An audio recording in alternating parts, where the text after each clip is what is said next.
The 7 March 1942. New London, Connecticut, a K-class blimp, rides low over the grey swell, the cold pressing at the fabric of the envelope. Inside, the crew listens. Instruments glow. A small cylindrical package falls away into the surf, its orange flotation collar blinking against the wash. For the men in the basket, this is not theatre, it is a test that might change how the war is fought beneath the waves. The sonobuoy transmits a thin, crackling whisper of sound up to the blimp. A submerged hull, the S-20 answers with the muted music of propeller cavitation. The voice, once inaudible, becomes audible, and for the first time the air can know where a submarine hides. That March trial was not an isolated miracle. It arrived at the end of a frantic technical sprint.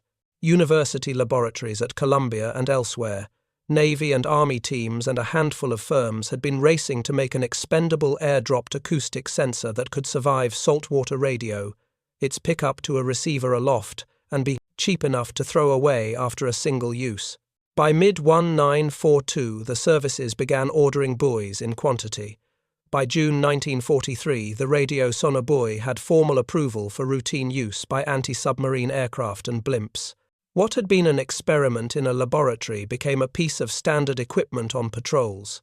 The early buoys were simple by later standards, passive hydrophones, a radio link flotation, but in practice, they rewired the geometry of detection.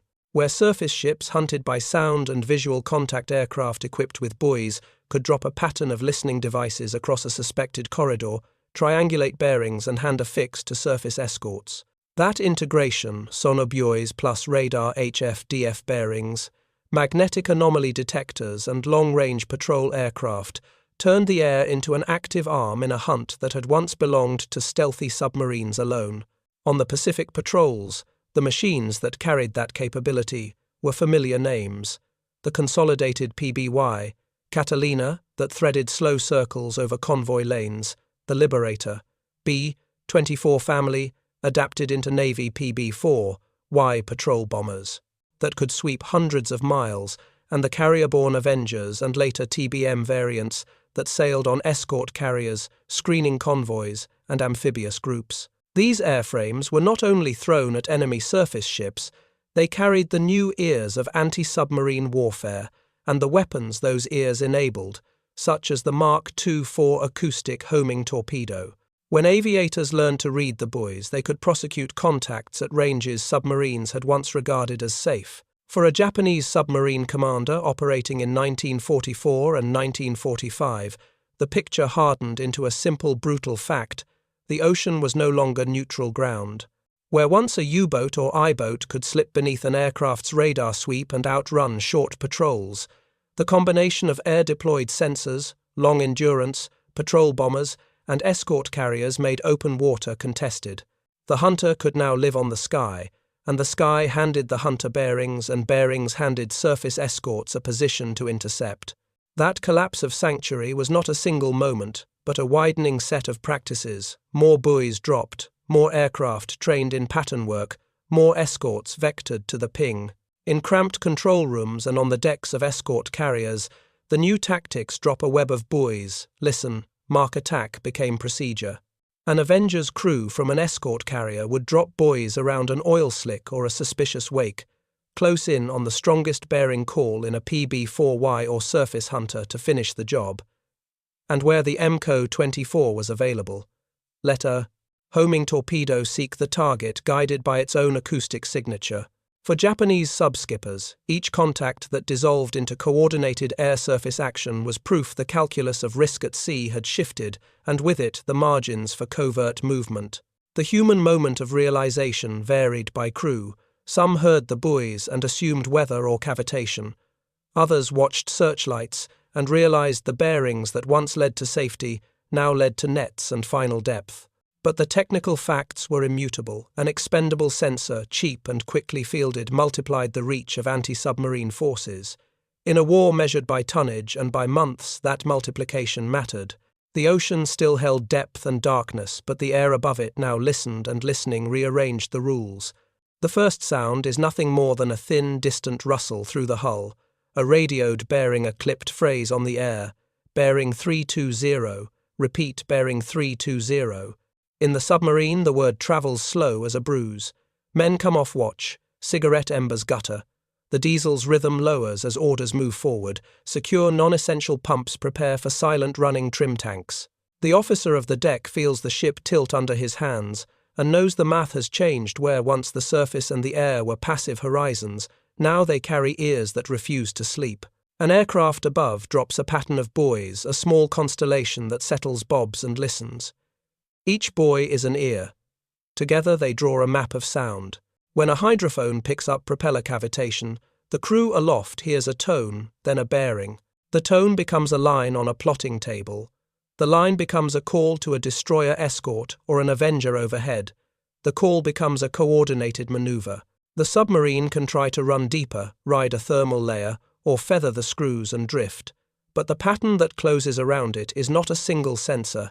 It is an integrated system that trades small cheap hardware for reach and persistence.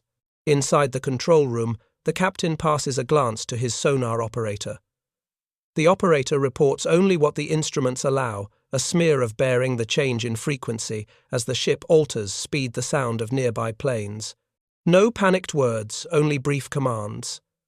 A depth is chosen deeper than before, and ballast runs. The men check their watches. They listen not for gunfire but for radio transmissions that will tell them whether the net has sprung. The attacks that followed such detections were procedural and relentless. Aircraft would press the contact, dropping buoys ahead of the suspected course, then mark the strongest bearing and circle. A surface escort vector would cut across the wake. In some patrols, aircrews carried acoustic homing torpedoes that could be released into the water and home on the signature of a propeller, a weapon that turned the sub's own noise into a beacon. For submarine crews, the choices narrowed evade at depth and pray the thermal layers confuse the listeners. Try to outmaneuver the vectors and chance a dash under darkness or surface and risk guns and planes. None were comfortable options. Mornings after nights like that blurred into a new routine. Watch schedules shifted to account for more frequent air contacts. Hydrophone logs filled with bearings from buoys rather than passive listening from other subs or distant surface traffic. Commanders took fewer chances in open transit lanes. Convoys and task groups altered routes to avoid areas of dense air patrols. Where once a patrol line would be crossed and recrossed with little consequence, now crossings invited coordinated multi-axis responses that could trap a boat between air and sea. Not every encounter ended in destruction. Skilled helmsmanship and a well-timed dive still saved vessels from coordinated attacks. Thermal layers sometimes masked signatures effectively, and the ocean's scale still offered paths of escape if a commander was willing to sacrifice speed for stealth. But the cumulative effect was strategic. Japanese commanders found that operating far from friendly air cover and distant from refit points increased the risk of detection to unacceptable levels. Missions that had once been routine single-ship commerce, raiding unescorted patrols across supply routes, were now weighed against the real possibility of protracted hunts that cost men material and time. The psychological element hardened alongside the technical. Crews who had survived by craft and patience felt the margin between skill and catastrophe shrink. Where the sea had once been a neutral partner, a place to hide under blackness and depth, it now felt surveilled. Men spoke in quieter tones. Letters home began to carry phrases that betrayed the change, references to air that never sleeps, to listening orange cans, to the strange mechanical certainty of the hunt. That language, passed from petty officer to petty officer, became a small archival record of adaptive shock, an admission that the rules had been rewritten not by a single invention, but by the steady application of many. Tactically, the submarines adapted in part by changing their patterns. Night surface runs favoured under cloud cover rather than clear moonlight. Patrols hugged coastlines and exploited clutter from shipping and currents to mask signatures. Commanders sought intermittent support from friendly aircraft where possible. But these adjustments were stopgaps against a broader operational reality. Allied anti-submarine forces were learning to knit sensors, aircraft and escorts into a single patient predator.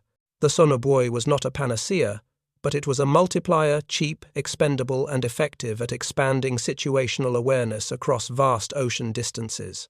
In quiet moments below the waves, men would listen to the ocean, and note how different it sounded.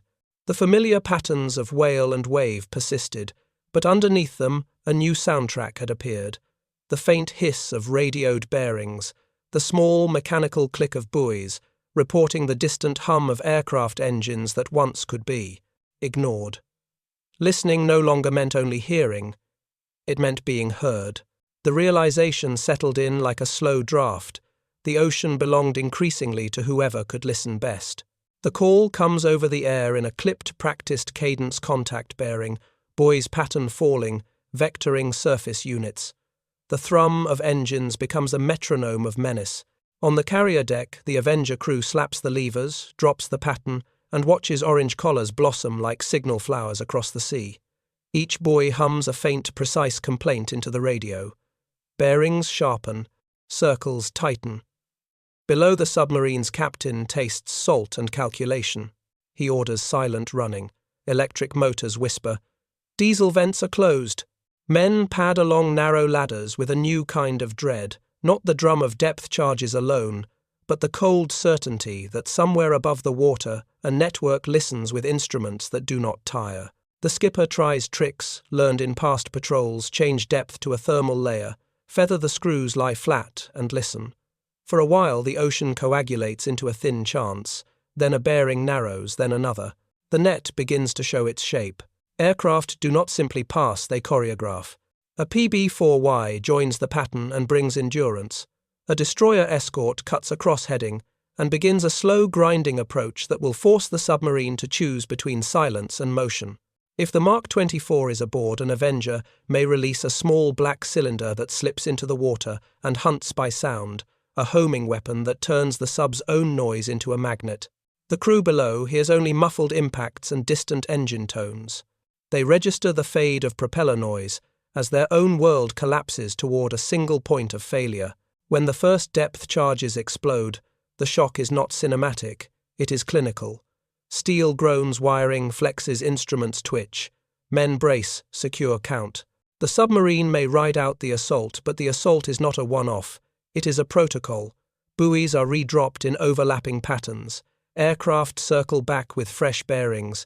Escorts pass again with hedgehog, and depth charge runs. The hunt becomes a machine. Success for the hunter is small and patient. One more bearing here, one more passive pickup, there until the probability of escape thins to near zero. Survivors later tell the same story in different words that the sea felt stitched. No longer could a lone boat punch across a lane and vanish into weather. Convoys that once were tempting prizes became dangerous traps without overwhelming local air cover. Patrol lines tightened. Supply routes were rerouted. Submarine commanders postponed or trimmed sorties. The strategic calculus altered not with a single dramatic keynote, but with attrition and denial, fewer ships at sea, fewer long transits, more emphasis on safe havens and shorter risk-managed patrols. On the Allied side, the mood was steady procedural. Crews learned to trust the orange dots on their plotting tables. Maintenance crews on escort carriers stored buoys in crates by the dozens. Training syllabi emphasized pattern drops and bearing conversion. Intelligence pushed likely transit lanes to aviators. Tactics that had been experimental became doctrine airborne sensors, feeding surface action in a tight, looped system. What began as a few prototype drops had matured into a doctrine of persistent detection, and the war of nerves was as real as the war of metal. Submarine radio silence lengthened. Patrol reports grew rarer. High Command asked for risk assessments in concrete terms. Tonnage expected days on patrol nearest friendly base. The enemy adapted where it could, dispersed shipping, staggered departures, better escort procedures. But adaptation cost time, fuel, brittle logistics, all the things submarines were meant to exploit. In a final accounting, the sonobuoy did not win battles alone. It was not a glamour weapon. It did not appear on headlines. But it changed the geometry of hiding. It made the sky an actor in the ocean's drama. For men below the waves, the change was visceral, the sea grew smaller. For those above it was an instrument of reach, a way to listen and then act. The ocean, once a vast blank on the human map, had acquired ears, and those ears belonged more and more to the hunter. The patrol that once ran free now measured risk in hours and fuel, and in the orange blink of a buoy. Commanders catalogued losses in precise spreadsheets. Patrols shortened, refit cycles pulled forward. Veteran crews cycled out, exhausted. Operational planning folded the air into every movement. Routes once plotted as the shortest line became choices, weighed against the density of air patrols and the reach of escort carriers. A single long-range PB-4Y on station could keep a lane searched for days. A squadron of Catalinas could string a barrier of listening devices along a choke point. An escort carrier could stitch those reports into a tactical net that left little room for a submerged ship to slip through. At sea, the tactical repertoire shifted to survival. Submarines favored transit under the cover of complex acoustic environments, coastal shipping, noise, tidal turbulence, even the rumble of weather. Skippers learned to exploit thermoclines to vary speed, to muddy frequency signatures, and to minimize self-noise. Night surfaced, runs moved under cloud and haze rather than under moonlight. When packets of buoys fell, crews counted their positions and patterns orange dots on the surface that meant the air had marked them. Sometimes a smart captain would run a pattern through a buoy field to draw aircraft attention and then backtrack beneath a thermal layer. Sometimes luck saved a boat. But luck thinned as the system matured. The human cost threaded through routine reports. Men wrote home about a different war than the one their letters had promised. They spoke of listening cans of air that prowled without sleep, of an invisible mesh that tightened around their world. Intelligence summaries in Tokyo and in the field reflected the change. Fewer long-range patrols authorized, more caution on commerce, raiding greater emphasis on safe anchorages and night recoveries. Strategists tallied tonnage lost and patrol days surrendered. The submarine arm, once a tool for disruption at range, was carved back into a force that required close support, careful planning, and crucially control of the air. On Allied decks and in training rooms, the mood was almost the inverse steady confidence built from doctrine. Sonobuoys were cheap and abundant. Their cost in men and materiel was low compared to the ships and escorts they helped preserve. Crews refined pattern drops into art lines of buoys laid across suspected approaches, overlapping fields to close thermal gaps, precisely timed drops to deny a sub the chance to slip between ears. Acoustic homing torpedoes like the Mark 24 turned a contact sound into its own undoing. The system rewarded patience and coordination more than individual daring. By late 1944 and into 1945, the map of the ocean had been redrawn. Areas once used as transit corridors were reclassified as high risk. Some patrol sectors were closed entirely unless covered by friendly air. Japanese doctrine bent under the pressure: shorter patrols, coastal confinement, and an increased reliance on shore-based air and sheltered anchorages. Where submarines remained active, they did so with modified tactics and constrained objectives. The capacity to surprise on the high sea had collapsed into a narrower war of smaller windows and sharper trade-offs. After the war, men who had served on both sides described the change not as a single, decisive blow, but as an accretion of small, unglamorous practices that together altered the calculus of maritime stealth. The sonobuoy was one of those practices, unassuming, disposable, effective. It made listening routine and turned the sky into an instrument of denial. For crews below the waves, the ocean felt smaller, its freedom bracketed by columns of listening points and the low drone of aircraft that would not let dark and depth be enough. For commanders in the air and on escort decks, it was validation, a system that converted noise into knowledge and knowledge into control. The hunting ground had shifted, and with it, the rules of movement, risk and survival on the vast, once wild seas. The war kept teaching by example. Squadrons drilled on the newest drops and on how to read a pattern, the way a surgeon reads a pulse, subtle shifts in tone, a slight wander in bearing a temperature notch on the chart that hinted at a thermocline. Pilots learned to fly the buoys into place with the precision of a seamstress. Drop too tight, and you clutter the acoustics. Drop too loose, and the net will have holes. Air crews practiced runs in cramped dawns and in the wash of late afternoons until the motions were muscle memory. On escort decks, men pieced together bearings into courses with the hush of people who know lives ride on small, correct decisions. Submarines tried to keep pace with improvisation. Captains ordered quieter, screws ordered crews to wrap lines and stow loose gear because the smallest clank could bloom into a homing signature. They timed surfacings for the worst nights and the maddening grey between of dawn when aircraft were less likely to spot an opening. They learned to ride weather and to read convoys for the thin seams of opportunity. But every adaptation wore away another margin: fuel burned, engines stressed, patrol days cut short. The arithmetic of endurance began to govern the calculus of daring. Intelligence fed the change in both directions. Intercepts and reports narrowed likely transit lanes. Aviators were told where to search with a confidence born of broken codes and patient listening. When a sonobuoy pattern picked up a bearing, the call went not to a single ship but into a choreography, aircraft escort screen, and sometimes submarine hunters in the vicinity converged in a small, efficient machine of contact and denial. The choreography left little room for romantic notions of individual cunning. It rewarded coordination and the patient application of small advantages until the probability of capture rose like a tide. At sea, the consequences were granular and human. Supply convoys rerouted through longer, safer paths that increased voyage times and strained tonnage. Commanders postponed attacks that once would have been made on instinct. An undefended freighter now required calculation against the density of air coverage along its most direct route. Submarine veterans who had once measured success in sinkings and long secret runs began to count. Instead, cautious retreats, aborted patrols, and the slow attrition of morale. The ocean's geography of danger shifted from a scatter of risk to a patterned map where the air's ears marked lines and choke points. After hostilities ended, men compared notes with the blunt candour of those who had seen a method work. The sonobuoy itself receded from dramatics. It became a line item in after-action reports and a box on maintenance lists. Yet the memory of the listening grid persisted, a lesson about how small, redundant systems can reforge large strategic realities.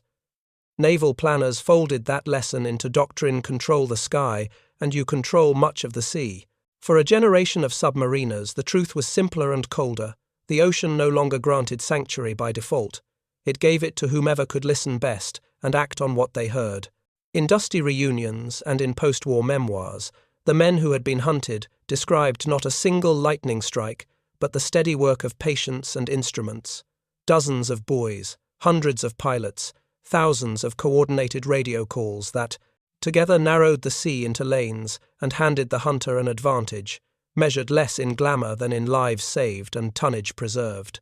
The war's grand narratives prefer big weapons and dramatic duels, but the everyday devices, orange-collared buoys, clipped air calls, the rote poetry of pattern drops, rewrote what it meant to move unseen.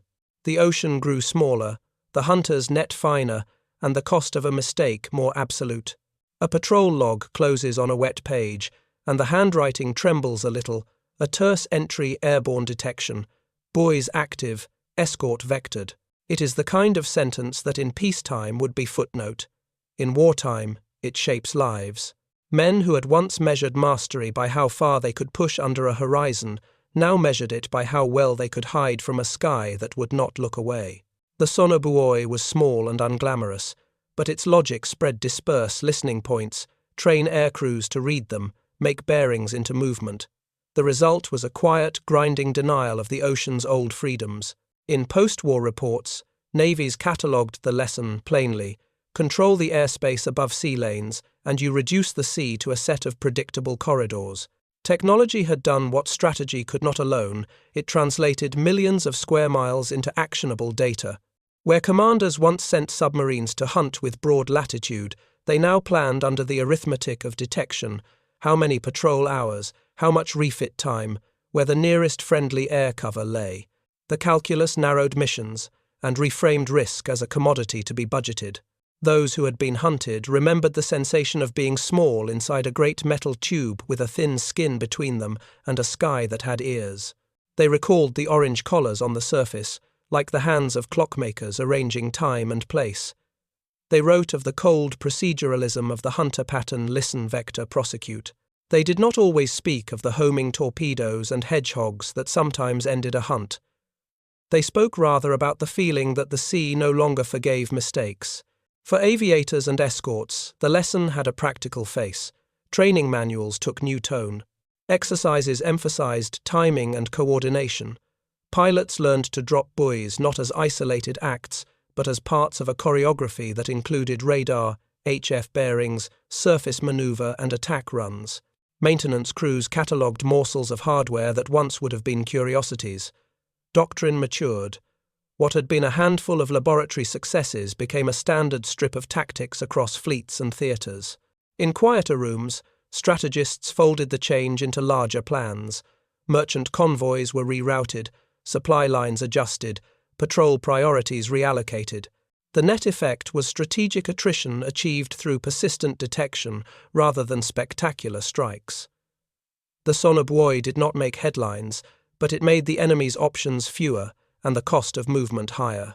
It altered not a single battle so much as the texture of campaigns: slower, safer routes, shorter patrols, a premium on local air superiority. And so the ocean's character was rewritten not by a single thunderbolt, but by small, proliferating acts of listening. The physics of sound, the engineering of cheap radio, links the discipline of crews and aviators. These combined into a new asymmetric advantage. The hunter no longer needed to outfight the hunted in a single moment. The hunter needed only to listen patiently and let probability work in their favor. Years later, scholars and technicians would catalogue the sonobuoy among the quiet revolutions of maritime warfare, an unglamorous device that, when combined with doctrine and training, rebalanced how navies thought about control. Veterans on both sides would nod at the same line. It was not always the biggest weapon that changed the game, but often the smallest one applied with the greatest persistence. The ocean had not become safe for any side. It had become audibly contested. And in that contest, the power to hear proved decisive. Crews who returned to port carried small, stubborn souvenirs. A warped buoy float a log page stained with seawater, a terse report folded into a dispatch. In mess halls, they traded tactics like card players trading: tells drop 4 ahead, leave 1 astern aim, for the warmer side of the swell, watch the cross-bearing at 20 minutes. Training squadrons heard these reports and folded them into syllabi. Instructors turned improvisation into routine. The work that began with a handful of prototypes became the grammar of maritime patrol: listen, pattern, vector, prosecute. Engineers kept sharpening the edge. Buoys grew more sensitive. Radio links lengthened. Battery life extended. Homing torpedoes improved their seekers. Aircraft carried more fuel, longer patrol times, and better radios. Escort carriers multiplied in the fleets, and with them the capacity to keep a net aloft, where before a patrol might only glance once. What had started as tactical experiments matured into industrial processes. Production lines of orange collars, crates stacked on hangar decks, checklists revised and printed. The war favoured systems that scaled. For those who had lived under the net, the memory was stubborn. They remembered the smallness of sound, a whisper on a hydrophone that became a line of ink on a plotting table, and how that whisper could pull down metal and men. They also remembered the strange inversion of agency safety, no longer came from darkness alone, but from maps, from doctrine, from the quiet competence of crews who knew how to read signal and silence.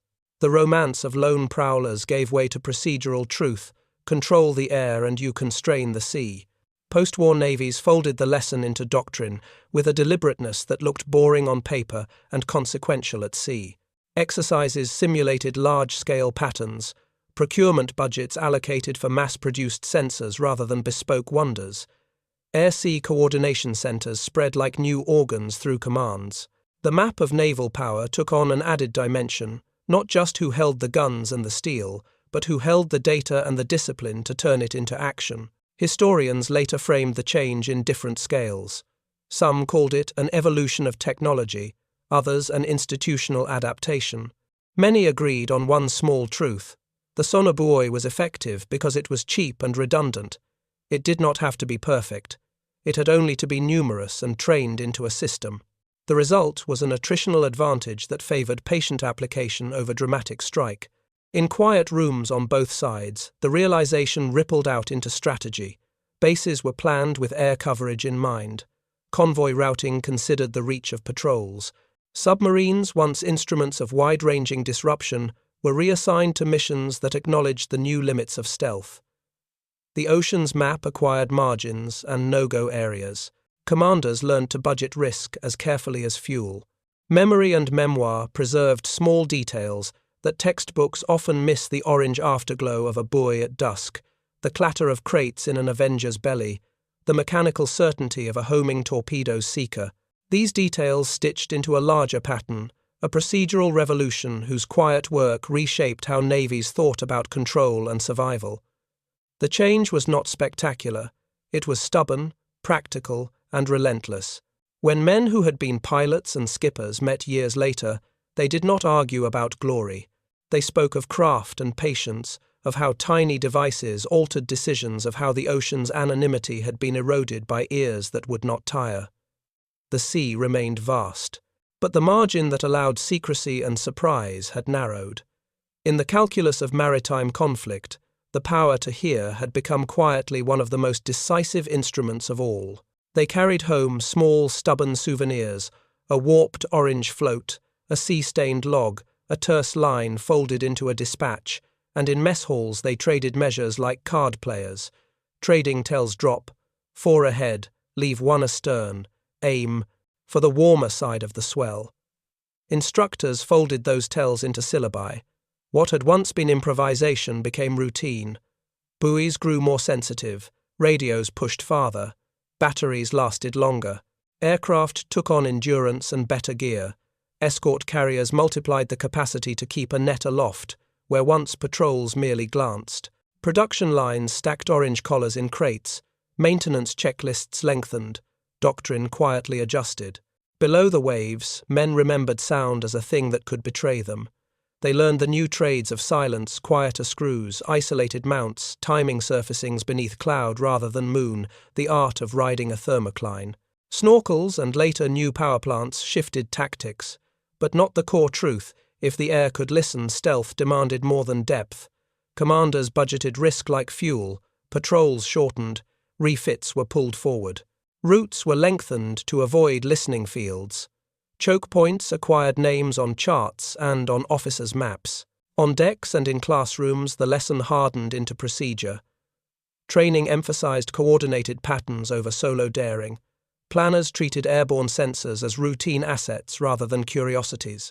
Procurement favored scale-cheap, redundant sensors that could be dropped by the dozen and trained into a system. Strategy changed in small increments, not a single headline weapon, but a multiplication of modest tools applied patiently and at scale. The result was an attritional advantage born of listening. In memoirs and reunions, men did not sing of grand duels.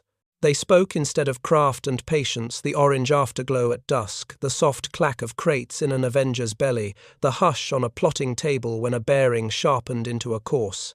Historians would later call sonobuoys one quiet revolution among many. Technicians would note that cheap redundancy beat brittle perfection. For those who had felt the net tighten, the memory was visceral. The ocean still vast, but its margins narrowed whenever aircraft and their ears intersected a boat's path. The war taught a durable truth: control the air, and you constrain the sea. Small devices, disciplined crews, and steady doctrine could reshape strategic space more effectively than a single brilliant strike. The ocean kept its depths and its tempests, but sanctuary there was now conditional, granted to whoever could best listen and act on what they heard.